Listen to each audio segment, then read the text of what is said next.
श्री हनुमान बेनीवाल जी। धन्यवाद सभापति जी। आज सदन में भारत के संविधान की 75 वर्षों की गौरवशाली यात्रा पर चर्चा हो रही है।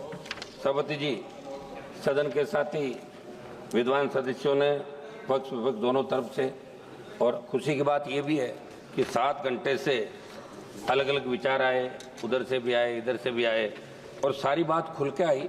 निश्चित रूप से वर्ल्ड के अंदर हिंदुस्तान सबसे बड़ा लोकतांत्रिक देश है और दूसरे देश हिंदुस्तान को फॉलो करते हैं। प्रत्येक धर्मनिरपेक्ष देश भी है, या प्रत्येक धर्म को मानने की एक हर व्यक्ति की आज़ादी है। और जो संविधान ने हमें ताकत दी है, शायद वर्ल्ड के किसी देश में इतना ताकतवर संविधान कहीं का नहीं होगा कि लोकतांत्रिक मूल्यों की जो रखवाली हिंदुस्तान के अंदर होती है वो वर्ल्ड के किसी अन्य देशों में नहीं होती। उदाहरण के तौर पर हिंदुस्तान को लिया जाता है, वर्ल्ड का सबसे बड़ा देश भी। हमें गर्व है कि हम विश्व के सबसे बड़े लोकतांत्रिक देश में रहते हैं, जहाँ संविधान रूपी पवित्र ग्रंथ को सर्वोच्च आदर्श मानकर देश की रीति नीति बनती।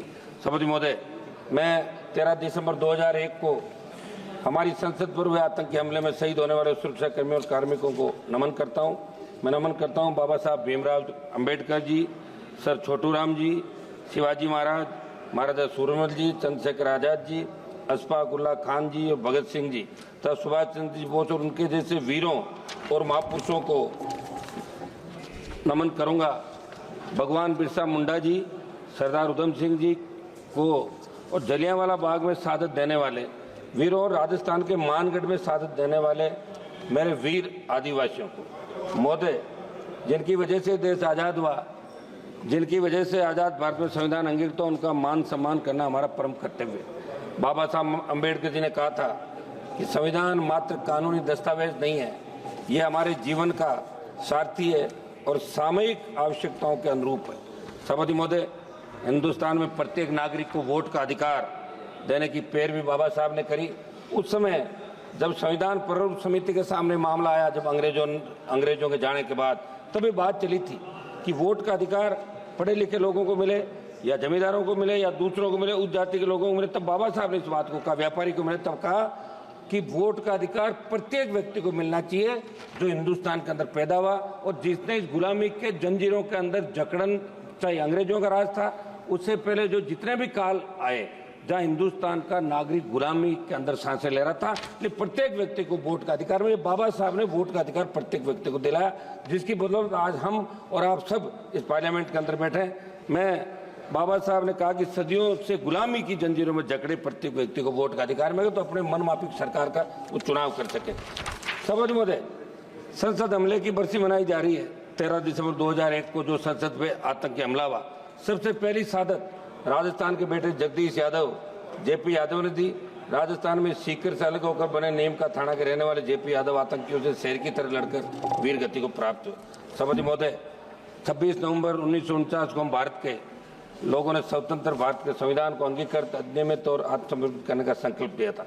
संविधान की इस गौरवमय यात्रा को आगे बढ़ते बढ़ते जब हम देखते हैं तो नजर आता है कि देश के किसी न किसी कोने के अंदर हमारे दलित भाई, पिछड़ा भाई, हमारा आदिवासी भाई समानता के अधिकार को हासिल करने को जूझ रहा है। राजस्थान की मैं बात करूंगा, जालोर जिले के साइला तहसील के सुराना गांव में कथित तौर पर पानी की मटकी को छूने पर हुई पिटाई के अंदर एक 9वीं क्लास का बच्चा इंद्र मेघवाल, जिसकी मौत हो गई। मैं खुद मौके पर गया था। पाली के सरकारी हॉस्पिटल में कोविड हेल्थ सहायक जितेंद्र मेघवाल की हत्या इसलिए कर दी कि आप मूछ नहीं रख सकते, मुंह तक अधिकार। एक मिनट साहब, बात तो करने दें, ऐसे क्या कर रहा है। केवल इस बात के लिए कर दी क्योंकि वो मुंह सकता था। हाल ही में बालोतरा में किस्ताराम मेघवाल की हत्या कुछ लोगों ने कर दी। मेरे क्षेत्र की खींवसर विधानसभा क्षेत्र के तांतवास गांव में मेघवाल समाज के परिवारों को दबंगों ने पीटा, मगर कोई कार्रवाई वहां की पुलिस नहीं कर रही, जहाँ राजस्थान के अंदर आपकी सरकार आती है। मैं मांग करूंगा कि आज़ादी के 75 साल बाद दलितों को, पिछड़ों को, सबको उनका हक और अधिकार मिले और जो कानून है उसके दायरे के अंदर प्रत्येक व्यक्ति को न्याय कैसे मिले, ये आप लोग इसके अंदर कराएं। राष्ट्रपति महोदय ने 26 नवंबर 2024 को कहा था कि बाबा साहब अम्बेडकर जी की प्रगतिशील और समाज सोच के छाप हमारे संविधान पर अंकित है। इस बात को देश की सरकार आमसद करे और सोचे कि बाबा साहब की समाज सोच के अनुसार कार्य क्यों नहीं कर रहे हैं। भाजपा के साथी सदस्यों ने देश में लगाया गया आपातकाल का जिक्र किया। हम भी ये कहते हैं कि आपातकाल गलत लगा था, बहुत से लोगों को तकलीफ पड़ी, बहुत से लोगों को जेलों में रहना पड़ा, ये अच्छी नहीं थी, लेकिन इंदिरा गांधी जी की दृढ़ इच्छा शक्ति ने एक झटके में बांग्लादेश को पाकिस्तान चालक कर दिया था और पाकिस्तान को सबक सिखाया था। इस बात को भी आपको याद रखना है। एक मिनट साहब, समय दें साहब आप। हम उस समय तो घोषित आपातकाल कर, लेकिन आज जो अघोषित आपातकाल है उसका क्या कोई भी सिस्टम के खिलाफ बोले? सीबीआई, ईडी जैसी एजेंसियां उनकी आवाज को दबा देती है। लोकतंत्र में सभी अधिकार समान रूप से लागू होने के बावजूद इस देश के अन्नदाताओं को एमएसपी पर कानून बनाने की मांग, काले कानून वापस लेने से अन्य मांगों के लिए लंबा आंदोलन करना पड़ा। सबसे मतलब 1-2 मिनट में मेरी बात समाप्त कर रहा हूँ। 700 से ज्यादा किसान शहीद हुए। तमाम हालातों को देखकर लगा कि एक तरफ देश की सरकार आजादी के अमृत महोत्सव के बाद, दूसरी तरफ देश की चुनी हुई सरकार को किसानों को